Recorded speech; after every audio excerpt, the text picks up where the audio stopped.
ঢাকা শহরে বস্তিবাসী অনেকেই নানা কারণে এখানে বস্তিতে আসে।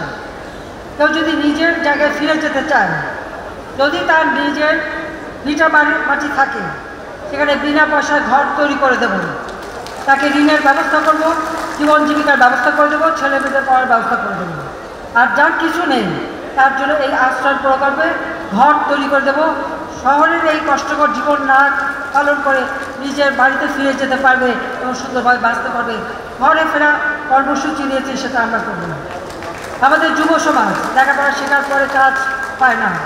আমরা স্টার্ট আপ প্রোগ্রাম, সেখানে যারা কম্পিউটার শিখবে, ভালো ডিজিটাল সিস্টেম শিখবে, তারা ছাড়াও অন্য সকলেই সেখানে এই ব্যবসা বাণিজ্য করতে পারবে। এক ব্যক্তি যাতে ব্যবসায় প্রতিষ্ঠান খুলতে পারে, তাই কোম্পানি আইন পরিবর্তন করে আমরা মাত্র একজন একটা কোম্পানি খুলতে পারবে, সেই ব্যবস্থাও করে দিয়েছি। আবার অনেকে মিলেও করতে পারে। একটা কর্মসংস্থান ব্যাংক করেছি, যে ব্যাংকে বিনা জামানতে আমাদের তরুণরা অন্তত 2 লাখ টাকা করে আপনারা নিতে পারেন। এককভাবে বা বন্ধুবান্ধব মিলে যে কোনো একটা ব্যবসা দাঁড় করাতে পারেন। অর্থাৎ একটা চাকরির সন্ধানে কোনো একটা পাশ করি রাত ছুটে বেরিয়ে নিজেই নিজের বস হবে, নিজেই চাকরি দেবেন, নিজেই উদ্যোক্তা হবে, নিজেই চাকরি দিতে পারবেন, সেইভাবেই তরুণদের জন্য সুযোগ সৃষ্টি করে দেওয়া হচ্ছে এবং তার জন্য ট্রেনিং করে দেওয়া হয়। সারা বাংলাদেশে আমরা কম্পিউটার ট্রেনিং এবং ইনকিউবেশন সেন্টার করে দিচ্ছি। স্কুলে স্কুলে আমরা সেখানে কম্পিউটার ল্যাব তৈরি করে দিচ্ছি। ট্রেনিংয়ের সাথে সাথে সব ধরনের সুযোগ আমরা করে দিচ্ছি। দেশে না, বিদেশে কাজ করতে গেলে ট্রেনিং দিয়ে উপযুক্ত হয়ে যাওয়া ভালো। দালাল ধরে টাকা খরচ করে যে ওই ভূমধ্য সাগরে ডুবে মরার থেকে নিজের দেশে থেকে কাজ করলে অনেক লাভবান হবে। কাজে এইভাবেই কিন্তু মানুষকে একটু উজ্জীবিত করতে হবে। আর আমি মনে করি যে আমাদের যুব সমাজ এক করতে হবে।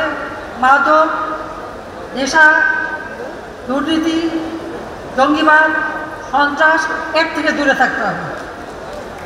কারণ একটা পরিবারকে ধ্বংস করে দেয় একটা মাদকাসক্ত সন্তান যদি থাকে, তাহলে বাবা মাকে কষ্ট দেওয়া কেন, নিজেকে কষ্ট দেওয়া কেন? কারণ যারা বেশি মাদক সেবন করে পরবর্তীতে নিজেরাও তো অসুস্থ হয়ে যায়, নিজেদেরও ঘর সংসার হয় না, কিছুই হয় না। সেইভাবে আমি মনে হয় জনগণের মনে একটা সচেতনতা সৃষ্টি করা দরকার, যেটা মাদক থেকে দূরে থাকবে এবং নিজের পায়ে দাঁড়াবে, নিজে কাজ নিজে করে খাবে, আত্মমর্যাদা নিয়ে বাঁচবে, আত্মসম্মান নিয়ে বাঁচবে, সেইভাবেই নিজেকে গড়ে তোলা। সেটাই আমরা চাই। আওয়ামী লীগ জাতির পিতা বঙ্গবন্ধু শেখ মুজিবের নেতৃত্বে এদেশের মানুষের জন্য স্বাধীনতা এনে দিয়েছে। আওয়ামী লীগ জনগণের সেবা করে। 1975 সালে জাতির পিতা বঙ্গবন্ধু শেখ মুজিবকে হত্যার পর অবৈধভাবে অস্ত্রের মাধ্যমে সংবিধান লঙ্ঘন করে যারা ক্ষমতা এসেছিল এবং একের পর এক দীর্ঘ 21 বছর দেশের মানুষের ভাগ্য নিয়ে চিনিয়ে লিখে দেশ একটু এগোতে পারেনি। স্বাধীনতার পর একটা যুদ্ধবিধ্বস্ত দেশ, 1 কোটি মানুষ শরণার্থী আশ্রয় নিয়েছিল ভারতে। 30 লক্ষর উপরে মানুষ সাধারণ বরণ করেছে। গণহত্যার শিকার হয়েছে বহু পরিবার, বুদ্ধিজীবী সহ বিভিন্ন মানুষ। সারা বাংলাদেশ বিধ্বস্ত। 1 টাকা রিজার্ভ মানি নাই, কারেন্সি নোট নাই। তার উপর নির্যাতিত মা বোন, তাদের চিকিৎসা পুনর্বাসন, আহত মুক্তিযোদ্ধা, তাদের চিকিৎসা পুনর্বাসন, প্রতিটি শহীদ পরিবারকে আর্থিক সহায়তা দেওয়া, স্কুল কলেজ মসজিদ মাদ্রাসা সব কিছু, রাস্তাঘাট, পুল ব্রিজ, রেল ব্রিজ সব কিছু ধ্বংসপ্রাপ্ত। সেই ধ্বংস স্তূপের উপর দাঁড়িয়ে জাতির পিতা বঙ্গবন্ধু শেখ মুজিব যাত্রা শুরু করেন। সময় পেলেন মাত্র 3 বছর 7 মাস। এই 3 বছর 7 মাসের মধ্যে এই বাংলাদেশকে সেই ধ্বংসস্তূপ থেকে উন্নত করে বিশ্বে একটা মর্যাদার আসনে নিয়ে আসে। জাতিসংঘ বাংলাদেশকে সর্বোন্নত দেশে স্বীকৃতি দেয়। মাথাপিছু আয় ছিল মাত্র বোধহয় 97 মার্কিন ডলার, সেটা 277 মার্কিন ডলারে উন্নীত করেছিলেন জাতির পিতা। প্রবৃদ্ধি 9 ভাগে উন্নীত করেছিলেন, যা আজ পর্যন্ত আমরা কোনো সরকার কেউ করতে পারি নাই, কিন্তু তিনি যা করেছিলেন। খাদ্য উৎপাদন বৃদ্ধি, পুষ্টি সব কিছু করার জন্য ব্যবস্থা নিয়েছে। বাংলাদেশের মানুষ ধীরে ধীরে এই যুদ্ধের ভয়াবহতা ধ্বংসস্তূপ থেকে নতুন প্রাণ ফিরে পাচ্ছে। জাতিপিতা বলেছিলেন এই গুণে দ্বারা সমাজ ভেঙে আমি নতুন সমাজ গড়ে তুলব, সেই সূচনা তাকে দেওয়া হল। বঙ্গবন্ধু শেখ মুজিবকে হত্যার পর কী হলো, এই দেশ আর এগোতে পারে না, মাথা পিছু আয় সবসময় নিচের দিকে মাইনাস ছিল। দেশের মানুষের হাহাকার, প্রতি বছর দুর্ভিক্ষ লেগেই থাকত। আমি নিজে দেখেছি সারা বাংলাদেশগুলো, যে কারণে আওয়ামী লীগ ৯৬ সালে সরকার গঠন করার পর আমরা যে উদ্যোগগুলি আমরা নিয়েছিলাম তার শুভ ফল দেশের মানুষ পেতে শুরু করেছিল। সেখানে একটা চক্রান্ত হলো, সেই চক্রান্ত করে আমাদের আসতে দেওয়া হয়নি ক্ষমতায়। আবার ৮ বছর আমি ধন্যবাদ জানাই আমাদের ঢাকা আওয়ামী লীগ, মহানগর আওয়ামী লীগের নেতৃবৃন্দ, কর্মী ভাইয়া, সহযোগী সংগঠন নেতৃবৃন্দ, কর্মী ভাইকে ২০০৭-এ যখন আমাকে গ্রেপ্তার করা হয় তখন তারা তার প্রতিবাদ করেছেন। তখন অনেকেই অনেক রকম মন্তব্য করেছে, আমাদের যারা নিবেদিত প্রাণ কর্মী তারা কিন্তু ঠিক ছিলেন। একই ১৫ দিনের মধ্যে ২৫ লক্ষ সিগনেচার কালেক্ট করে সেই তত্ত্বাবধায়ক সরকারের অফিসে নিয়ে যান।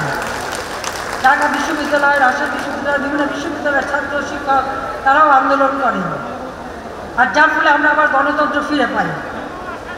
সেই গণতন্ত্রতে আমরাই লড়াই করেছি, আমাদেরই মানুষ জীবন দিয়েছে এবং গণতান্ত্রিক ধারা অব্যাহত আছে। ২০০৮-এ নির্বাচন হয়, সেই নির্বাচনে আওয়ামী লীগ এককভাবে ২৩৩টা সিট পেয়েছিল এই ৩০০ সিটের মধ্যে, আর বিএনপি তাদের ২০ দলীয় জোট জামাত সহ সিট পেয়েছিল মাত্র ৩০টি। ওই ৩০টি মাত্র সিট পেয়েছিল। এরপর থেকে তারা নির্বাচন বিমুখ, নির্বাচন ঠেকাও, নির্বাচন বন্ধ করো। আর এই দেশটা তো তারা কোথায় নিয়ে গেছিল, সন্ত্রাস, জঙ্গিবাদ, অস্ত্র চোরা কারবারি।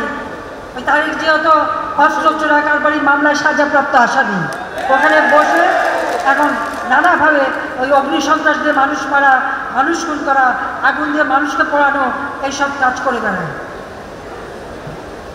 আওয়ামী লীগ সরকার এসে এই বাংলাদেশকে এই অস্ত্র চোরা কারবারির যে রুট সেটা আমরা বন্ধ করেছি। ভারতে উলফা থেকে শুরু করে যেখানে যেখানে যারা অস্ত্র সাপ্লাই করে সেগুলো আমরা বন্ধ করেছি। তাদেরও যাতে শান্তি আসে, তাদের ওই 7 সিস্টার সেই ব্যবস্থাটি কিন্তু আওয়ামী লীগ করেছে, এটা সবথেকে বড় কথা।